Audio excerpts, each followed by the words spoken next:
Under 5 mortality, यानी 5 साल से नीचे के बच्चे, इनकी डेथ रेट में, मॉर्टैलिटी में बहुत बड़ा फर्क पड़ा, क्योंकि डायरिया से और कॉलेरा से मरने वाले लोगों की और मलेरिया से मरने वालों की संख्या बच्चों की अत्यधिक थी। उस पर इसका इंपैक्ट पड़ा है। यह भी हमको हेल्थ दृष्टि से समझना चाहिए, और आने वाले समय में हेल्थ इंडिकेटर्स इसको इंडिकेट कर रहे हैं कि there is a serious uprise and there is ये जो फॉल था मॉर्टैलिटी रेट में, अंडर 5 मॉर्टैलिटी में, इसमें बहुत ज्यादा सुधार आया है। इस बात को भी हमको ध्यान में रखना चाहिए।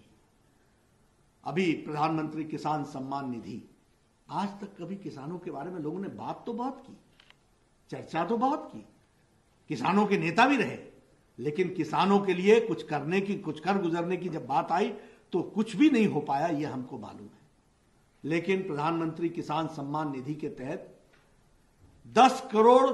8 करोड़ 64 लाख किसानों को, 8 करोड़ 64 लाख किसानों को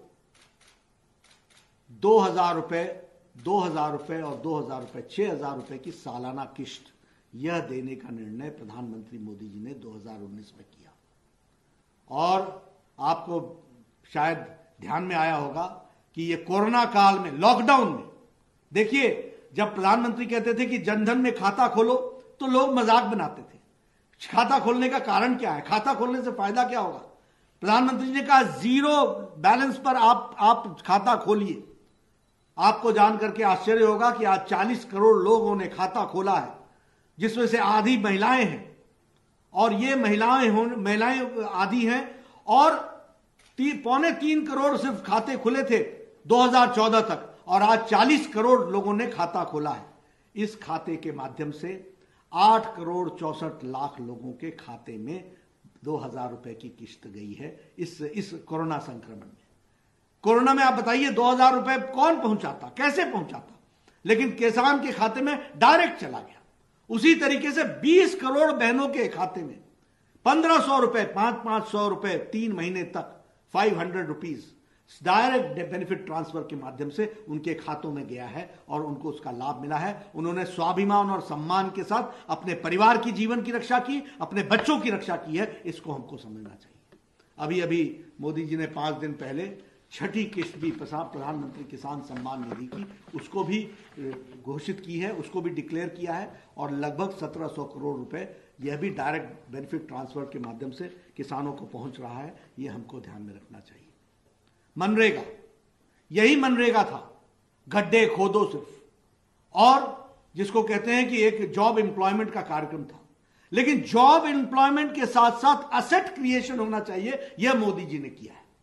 जॉब का एम्प्लॉयमेंट भी होना चाहिए, गारंटी भी होनी चाहिए जॉब्स की, लेकिन जॉब्स की गारंटी के साथ साथ एम्प्लॉयमेंट भी मिलनी चाहिए, तो एम्प्लॉयमेंट के साथ साथ एसेट क्रिएशन भी होना चाहिए। इस पर भी ध्यान दिया गया, इसलिए इसके वेरिएशन को, इसको बढ़ा दिया गया है। इसको भी हमको ध्यान में रखना चाहिए। इस दृष्टि से इसको काम किया गया।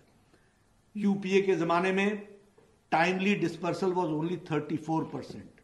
Now in MNREGA the disposal is 99% timely disposal of funds का जो है वो 99% हो गया है। इसको हमको समझना चाहिए।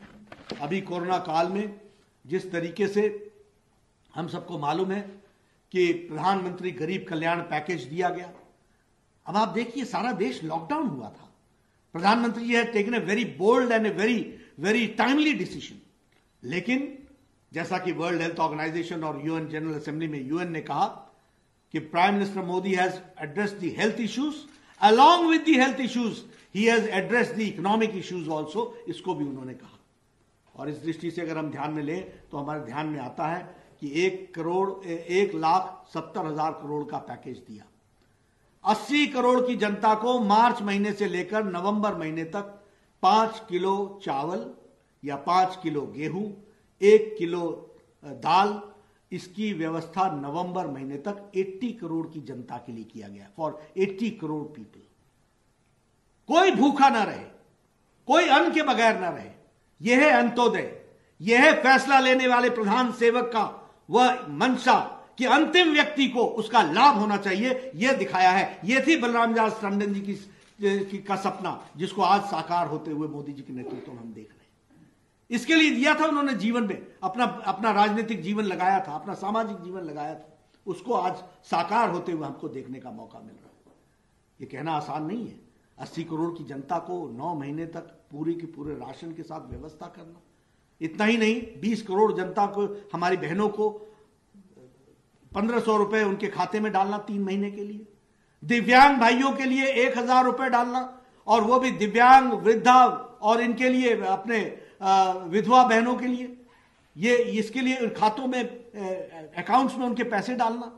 इसके साथ साथ 8 करोड़ बहनों को 3 सिलेंडर 3 महीने के लिए वो भी मुफ्त मुहैया कराना, यह भी उज्ज्वला योजना का कार्यक्रम किया गया और गरीब कल्याण पैकेज को आगे बढ़ाया गया। इसको हमको ध्यान में रखना चाहिए।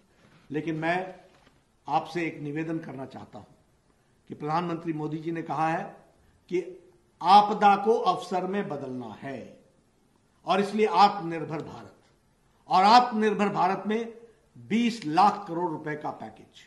यह पैकेज बहुत चीजों से जुड़ा हुआ है।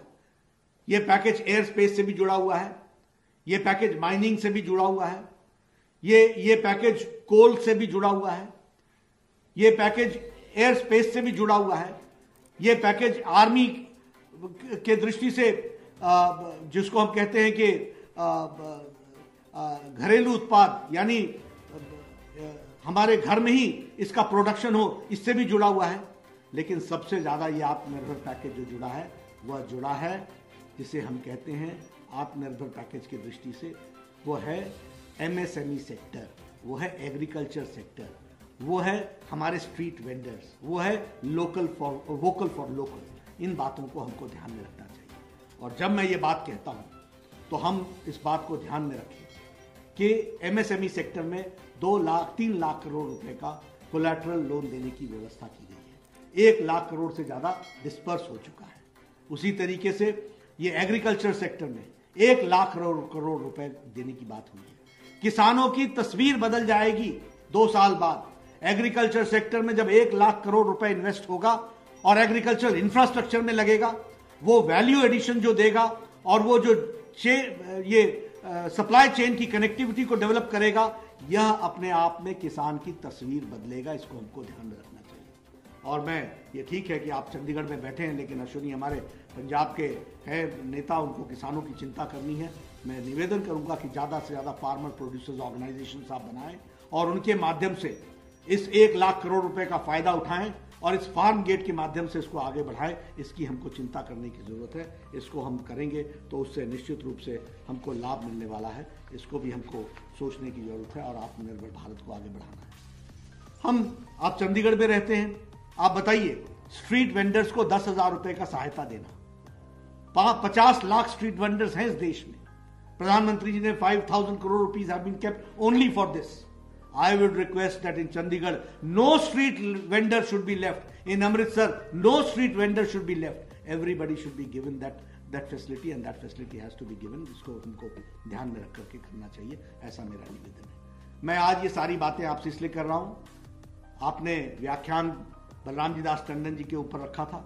बलराम जी दास टंडन जी जिन बातों को लेकर चले थे, उन बातों को स्कीम के रूप में रखते हुए आज उसको पूरा करने का काम हमारी सरकार, केंद्र की सरकार कर रही है। वो हम आपके साथ शेयर करना चाहते थे। वो इसलिए शेयर करना चाहते थे कि किसी का जीवन, राजनीतिक जीवन, वो व्यर्थ नहीं गया, वो सार्थक रहा। उनका जीवन सार्थक रहा। जिन रास्तों पर चलने के लिए उन्होंने कहा था, आज भारतीय जनता पार्टी के एक एक कार्यकर्ता को ये खुशी है कि ये सौभाग्य मिल रहा है कि जिस आइडियोलॉजी के लिए हम सब लोगों ने, जब पाने को कुछ नहीं था, खोने को सब कुछ था, तब चले थे, उसको आज जब हम साकार होते देखते हैं तो हम पाते हैं कि बीजेपी का एक एक कार्यकर्ता एक क्रूसेडर के रूप में मोदी जी के नेतृत्व में इन सारी बातों को नीचे जमीनी स्तर पर उतारने का प्रयास कर रहा है, जिसने भारत की तस्वीर को बदलने में एक बहुत बड़ा योगदान किया है। India has become an international power in the sense हमारी पहचान को दुनिया मानने लगी है। और मोदी जी के नेतृत्व में आम आदमी का विकास, जिस तरीके से सर्वांगीण विकास में इन स्कीमों ने योगदान किया है, वो हमको ध्यान में रखना चाहिए।